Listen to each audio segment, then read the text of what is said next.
Mirëmbrëma të gjithëve, ju uroj mirëseardhje në edicionin qendror të lajmeve në Report Televizion, ku do të përcjellim për ngjarje dhe zhvillimet e ditës së sotme, përgatitur nga Departamenti i Informacionit. Të nisim fillimisht me titujt kryesor.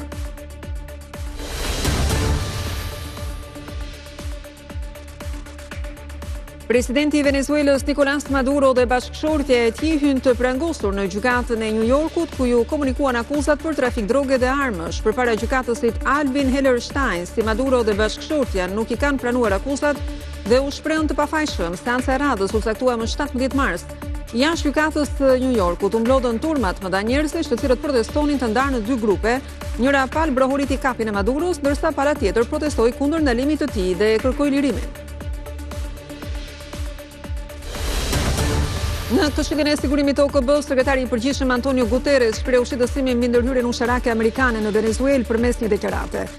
Sipas Guterres, ky akt mund të kthehet në precedent për marrëdhëniet midis shteteve.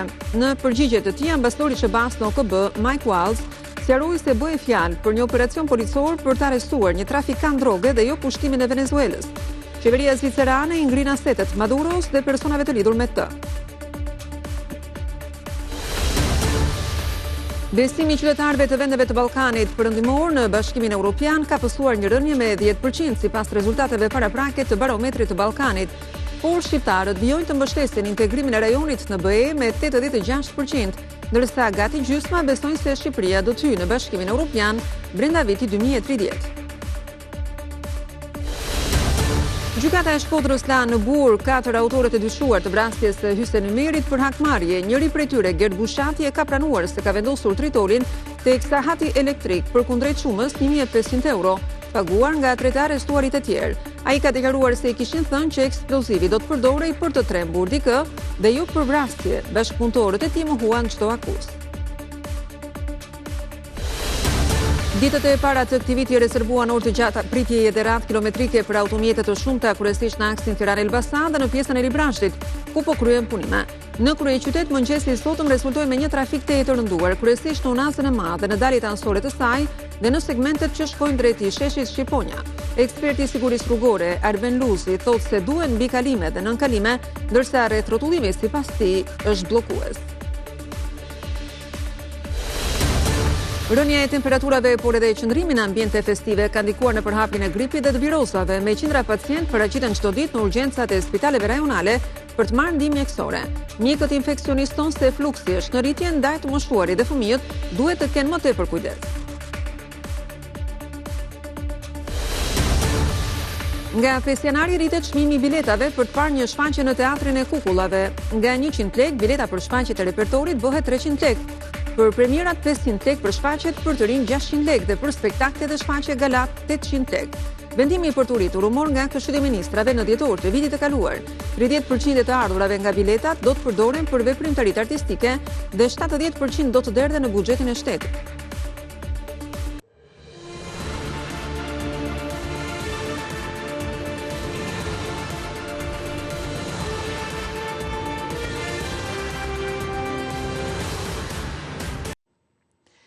Tema e sondazhit të ditës në shqiptaria.com, report vis.tv.al, lidhet pikërisht me zhvillimet më të fundit për arrestimin e Maduros, si e vlerësoni sulmin e Shteteve të Bashkuara të Amerikës në Venezuelë, shtrohet pyetja. Të drejtë përgjigjen 38.7% e votuesve, të deritanishëm të gabuar 51.3%, nuk e di 9.9%. Kush ka dëshirë bëhet pjesë e sondazhit ton me këtë temë, ju ftojnë në seksioni sondazh.tv në 2 portalet tona zyrtare.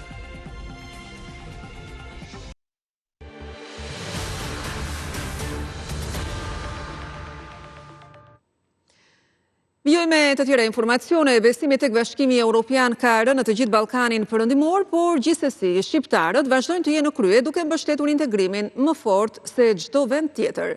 Megjithë këtë, të dhënat e publikuara nga Barometri i Ballkanit tregojnë se vetëm 43% e shqiptarëve besojnë se antarësimi do të ndodhë brenda vitit 2030.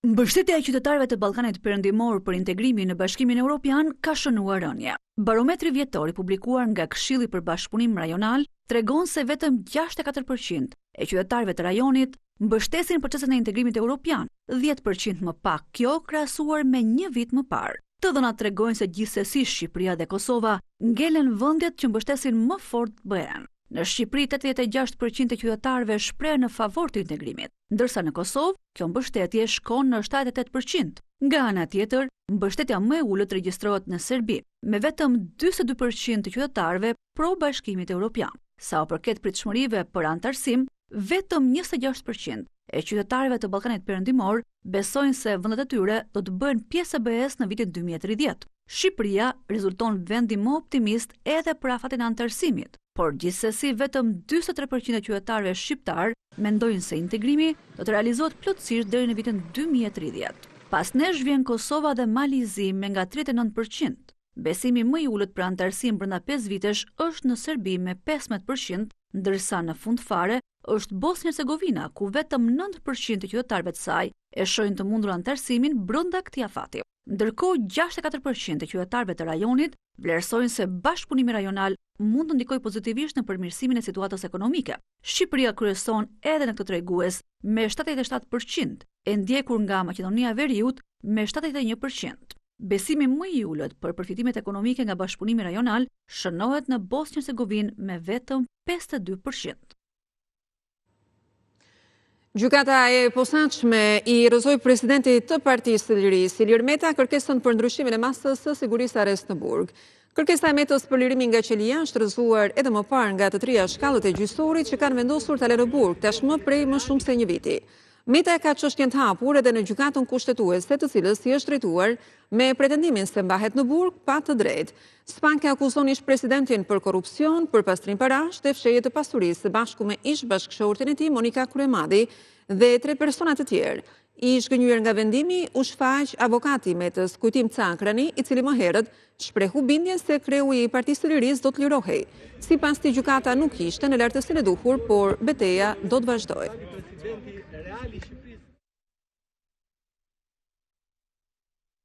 Besonim dhe shpresonim që sot gjykata të ngrihej në lartësinë e një gjykate ku të jepte drejtësi. Gjykatat nuk u ngrit dot në lartësi, mbeti gjykate në kapur peng, mbeti gjyqtare notere përsëri e prokurorisë dhe ne jemi sot përsëri në këtë pikë. Ne do vazhdojmë betejën tonë, do kërkojmë zvendësimin dhe padyshim do ta kërkojmë atë sepse jemi në të drejtën tonë procedurale. Nuk mund të mbahet në paraburgim një presidenti, jo vetëm president, por kushdo qoftë, për shkaqe të cilat nuk varen nga ai. Ai është në kushte paraburgimi dhe zvarritja e procesit gjyqësor nuk bëhet për shkak të tij. Ai paraqitet çdo seancë bashkë me përfaqësuesit e tij ligjor dhe shkaqet për zvarritje janë të prokurorisë, të gjykatës.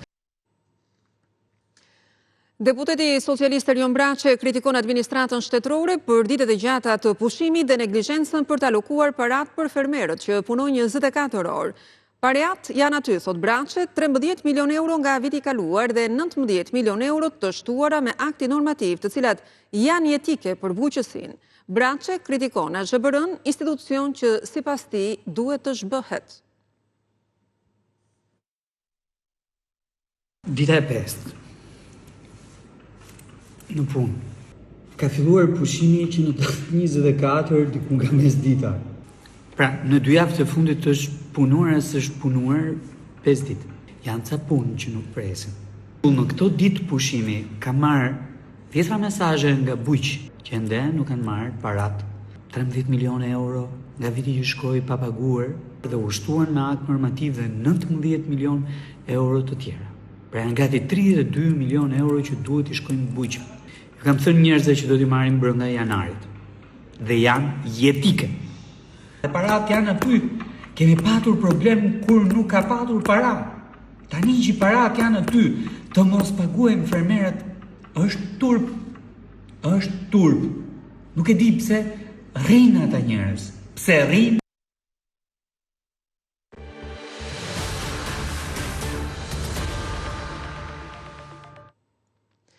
Gjykata e Shkodrës ka lënë në burg 4 autorët e dyshuar të vrasjes Hysen Ymerit për hakmarrje. Njëri prej tyre, Gerd Bushanti, ka pranuar se ka vendosur tritol kundrejt pagesës 1.500 euro, ndërsa 3 të tjerët kanë mohuar çdo akuzë. Shkodra u trondit nga një shpërthim i fuqishëm tritoli në fund të dhjetorit. I vdekur mbeti moshuari Hysni Ymeri, person pa probleme me drejtësinë që jetonte në këtë pallat në lagjen Perash, në bashkëshorten e Sëmur. Djali i tij sapo ishte kthyer nga jashtë. Tritoli që ishte vendosur prej 2 ditësh në sahatët e pallatit, shpërtheu me telekomand sapo i merrin gjithë shkallët e pallatit. 4 të rinj ranë në pranga dhe dolën këtë të hënë përpara gjykatës së Shkodrës. Gerd Bushati, 27 vjeç, ka pranuar se ka vendosur tritolin tek sahatët elektrik kundrejt shumës 1.500 euro, paguar nga 3 të arrestuarit e tjerë, por pa e ditur se do i merrte jetën 67 vjeçarit. Kur kam mësuar se ka vdekur Hysni Ymeri jam tmerruar. Nuk kam patur dieni për vrasje, vetëm për të trembur dikë. Gjergj Zefi, Edison Hasaj dhe Ergys Ibrahimi më kanë kontaktuar për këtë punë dhe e kam pranuar. Tritolin e kam vënë me datë 27 dhjetor, por pa e ditur se bëhej fjalë për vrasje. Zefi, Hasanaj dhe Ibrahimi, të dyshuar si porositës, nuk e kanë pranuar krimin në polici as në gjykat, por hetuesit kanë siguruar prova të mjaftueshme mbi përfshirjen e tyre. Ndaj 4 të arrestuarve rëndojnë akuzat: vrasje me paramendime kryer në bashkëpunim, shkatërrim i pronës me eksploziv, mbajtja pa leje dhe prodhimi i armëve shpërthyese dhe i municionit. Gjithashtu ndaj tyre rëndojnë akuzat për prodhim dhe shitje narkotikësh në bashkëpunim, si dhe prishje qetësisë publike. Hetimet janë përqendruar në 2 pista që kanë të bëjnë me hakmarrjen. Vëllai i Hysni Ymerit në 1995 ka vrarë Shefqet Çekori, ndërsa në 2017 kushëriri i tij Dritan Ymeri ka vrarë mjekun Ilir Aliaj dhe më pas u arratis nga Shqipëria. Flasim për trafikun e rënduar rrugor, kryesisht në disa zona dhe qarqe problematike. Ditët e para të këtij viti rezervuan orë të gjata pritjeje dhe radhë kilometrike për automjete të shumta, kryesisht në aksin Tiranë-Elbasan si dhe në pjesën e Librashtit ku po kryen punime.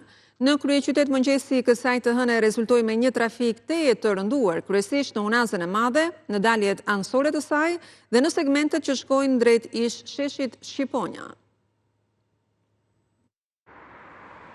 Pasi kaluan ndërrimin e viteve në juglindje të vendit, kryesisht në Korçë dhe Pogradec, qindra shqiptar të dielën u rikthyen sërish në Tiranë dhe qytetet të tjera të vendit. Për shkak të punimeve, pjesa e rrugës pranë Librashtit krijonte radhë kilometrike pritje të gjata në trafik. Pas këtij segmenti, zona e Bredasheshit, në hyrje të autostradës Elbasan-Tiranë, ishte tortura e radhës. Pamjet me dron që përcjell reporteve të xhiruara mbrëmjen e së dielës tregojnë se problemi është i njëjtë si në vajtje, ashtu edhe në ardhje. Për ekspertin e sigurisë rrugore Erben Luzi, problemi mbetet te rreth rrotullimi në Bradashesh, tek i cili duhet investuar. Bradasheshi kemi grykën e shishes. Do thënë, nga një rrugë e shpejtësisë së lartë, ajo kthehet në një rrugë të shpejtësisë së ulët. Duhen kalime në disnivel. Nën kalime ose mbi kalime. Jo në nivel, po nën nivel, nën të, ose mbi të. Në Tiranë mëngjesi së hënës, kur të gjithë ju rikthyen rutinës, rivendosi radhat kilometrike në akset tradicionale ku trafiku barazohet me makthin. Droni shfaq Unazën e re, e cila nga mbikalimi tek liçeni, tek mbikalimi i fabrikës së miellit deri tek ish sheshi Shqiponja, ishte i rënduar në dalje. Situata me vargun kilometrik edhe tek thesa e Kamzës në hyrje dhe mbikalimi me drejtim në autostradën Tiranë-Durrës. Tirana kaotike prej trafikut ishte edhe brenda Unazës së Madhe, duke krijuar po ashtu pritje të gjatë dhe nerva të shtuara për drejtuesit e mjeteve. Trafiku të kryeqytetit luzi avëfajin disa komponenteve, nga shoferët e ngathët që vonohen në semafor, deri te daljet problematike në zona të caktuara. Mënyra e hyrjes në rreth rrotullim dhe e daljes lë për të dëshiruar. Duhet të ishin bërë rrugë degëzim e rrugësh. Degëzim rrugë është ai i cili nuk futet në semafor. Nëse do kemi një semafor, ai që nuk futet në semafor, ai që pret rrugën, nëse ti do kthehesh djathtas apo majtas, ke degëzim rrugë, i cili të ndihmon për mos të hyrë në semafor. Një problem që vërehet në për Tiranë janë semaforët e shpesht jeshil që ndizën në të njëjtën kohë për makinat që shkojnë djathtas dhe për kalimtarët. Luzi thotë se është standard botror, por në Shqipëri janë shumë të shpesht dhe shfaqen problematik. Pas dorëheqjes Ermal Onuzit, 3 persona kanë kandiduar për të bërë pjesë e garës për kreuneri të Gardës së Republikës. Kandidatura do të filtrohen nga një komision i posaçëm për zgjedhjen e më të mirit. Mësohet se në garë janë ish deputeti i Partisë Socialiste Deniz Deliu, eksperti i sigurisë Faik Basha dhe kreu aktual i komanduar i Gardës së Republikës Simon Zereci, i cili më herët ishte nëndrejtori i Gardës. Ermar Onusi u dorëhoq më 3 qershor të vitit 2025, vetëm 9 muaj pasi u emërua në këtë detyrë, ndërsa arsyet nuk u bën të ditura. Onusi zëvendësoi në detyrë ish drejtorin e Gardës, Gramon Saku, që e mbajti postin për 10 vite. I zgjedhur tashmë kryetari i Bashkisë të Pelenës në zgjedhjet e pjesshme të 9 nëntorit.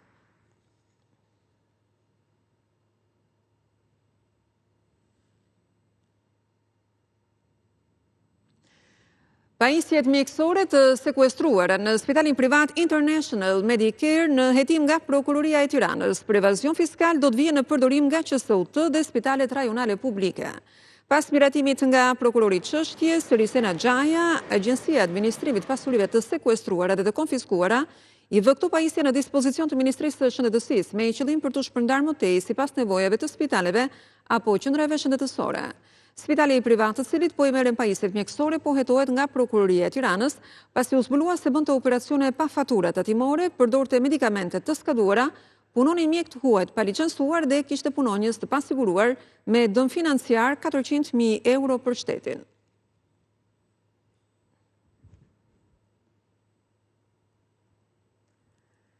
Shkojmë në një hapësirë të shkurtër publicitare, mos u largoni, rikthehemi pas pak. Mirë se u rikthyet, mund ndiqni edicionin qendror të lajmeve në Report Televizion, dalemi në këto momente në të tjera informacione të ditës. Rreshjet e dendura të shiut dhe prurit e paparashikuara nga lument kanë çuar 2 hidrocentrale të kaskadës së Drinit pranë kuotave maksimale, duke detyruar kesh të nisë shkarkimet e kontrolluara. Hidrocentrali i Fiersës ndodhet aktualisht në kuotën 280 metra nga 296 metra, që është kapaciteti maksimal, ndërsa në hidrocentralin e Komanit ka nisur shkarkimet nga 2 porta. Në hidrocentralin e Vautodejës është hapur vetëm një turbinë, e cila po shkarkon 500 metër kub ujë për sekond. Shkarkimet janë diktuar nga prurjet anësore kulumi Valbon, po sjell sasi ujë të konsiderueshme dhe të paparashikuara.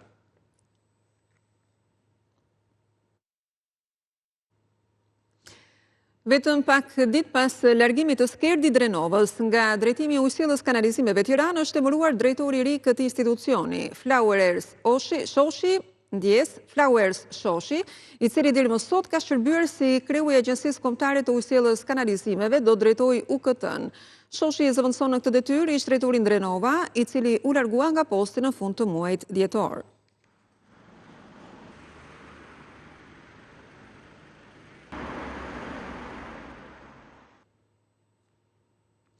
Flasim për situatën shëndetësore në vend, rënja e temperaturave, por edhe qëndrimi në ambiente festive ka ndikuar në përhapjen e gripit dhe të virozave.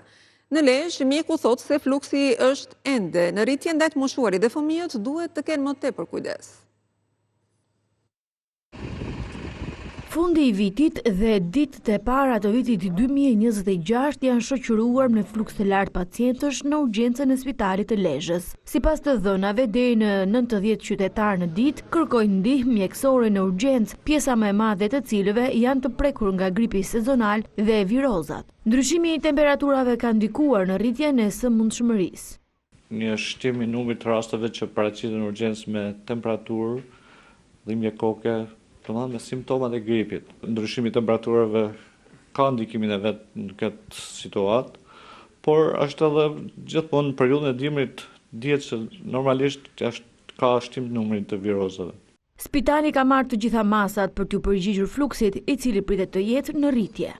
Ka bordari konstruksionin, kështu që realisht është i përgatitur për të prit të smur me infeksione virale dhe probleme tjera, dhe është i furnizuar me medikamente. Urgjenca e spitalit të Lezhës ndodhet në gatishmëri të plotë me shtim personeli për të përballuar fluksin dhe për t'u përgjigjur në kohë nevojave të qytetarëve që do të kërkojnë ndihmë mjekësore gjatë kësaj periudhe të ngarkuar me grip dhe viroza të stinës. Ndërkohë, temperaturat e ulta të ditëve të para të këtij viti të ri kanë zhvilluar një situatë problematike në disa zona, kryesisht në bujqësi, duke sjellë edhe dëme të konsiderueshme. Fermerët e serave në Fier kanë kërkuar dëm shpërblim. Ngritat kanë shkaktuar dëme të mëdha për dhjetëra fermerë që kultivojnë perimet në sera në zonën e Frakullës në Fier. Sipërfaqet të tëra të mbjella kryesisht me luleshtrydhe, patate, kastravec, speca e domate janë tharë plotësisht, duke u shkaktuar humbje të mëdha financiare. Me temperatura ekstreme disa gradë nën zero nuk ishin përballur prej 10 vitesh. Këto kultura bujësore përbëjnë burimin kryesor të ardhurave për fermerët, të cilët theksojnë se edhe pse i morën masat, sërish dëmet ishin të pashmangshme. Tre dylim sera sado i kam patur të mbuluara, demi është 7-8 milion lekë vjetra. Kjo serë të jepte 1500 arka, tash ajo do hapi 700 arka, 600 arka.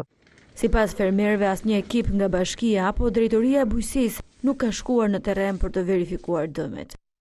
Dëm shumë i madh financiar. Nuk mund të llogarisë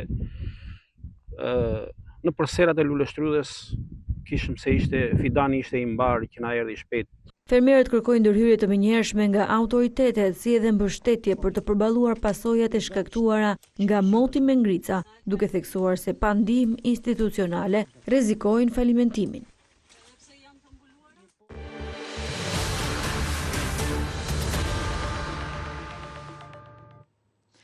Autoritetet zvicerane kanë identifikuar 40 viktimat e zjarrit natën e vitit të ri në Bardiskon lë Constellation në Crans Montana. Ashtu si viktimat e para, edhe të identifikuarit e fundit janë 15 deri në 30 vjeçar, zviceran, francez, italian, belg, portugez dhe britanik.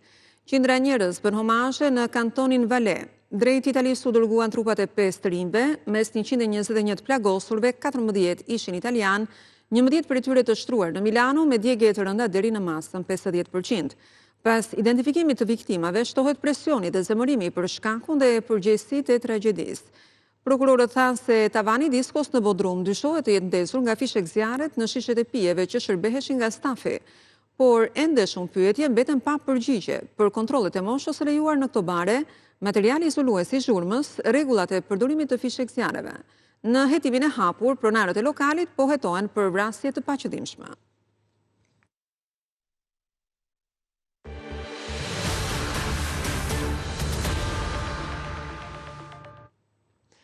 Nga 5 janari, biletat për të parë një shfaqje në Teatrin e Kukullave do të jenë më të shtrenjta. Vetë institucioni Teatri i Kukullave ka publikuar çmimet e reja në faqet zyrtare në rrjetet sociale. Biletat për voglushët nuk do të jenë më 100 lekë, por do të shkojnë 300 lekë për shfaqjet e repertorit, 500 lekë për premierat, 600 lekë për shfaqjet për të rinj dhe 800 lekë për spektaklet dhe shfaqjet gala. Rritja e çmimit biletave për Teatrin Kombëtar dhe Qendrën Kombëtare të Kulturës për fëmijë u vendos nga Këshilli i Ministrave në dhjetor të vitit kaluar.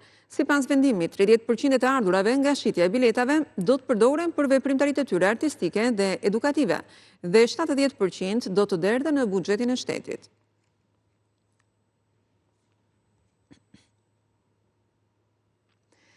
Erdhëm në fund të këtij edicioni informativ në Report Televizion për mbrëmjen e sotme. Duke ju falendëruar për vëmendjen tuaj, ju ftoj që në orën 21 të mbrëmjes të ndiqni Ilir Babaramon me emisionin e tij 5 pyetje. Shikim të këndshëm, ndajemi këtu bashkë me Nupafshi.